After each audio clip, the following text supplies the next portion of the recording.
Today, we're going to quickly add your printer to macOS 12 on your Brother MFCJ497DW.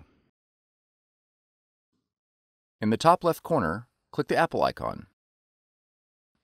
Then click System Preferences.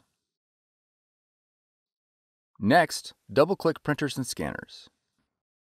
Click the plus button located below the printers list. Your machine should now display in the Add Printers window. Select your Brother machine from the list. In the Use dropdown, verify that the default driver has been selected.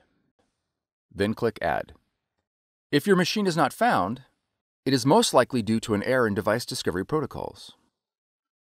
You'll need to reboot your computer, the Brother machine, and your router to make sure the network is completely refreshed and can attempt device discovery again.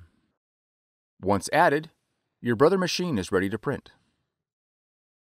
For more tutorials, FAQs, and videos, visit us at www.brother-usa.com. If you found this video helpful, be sure to subscribe. Thank you for choosing Brother.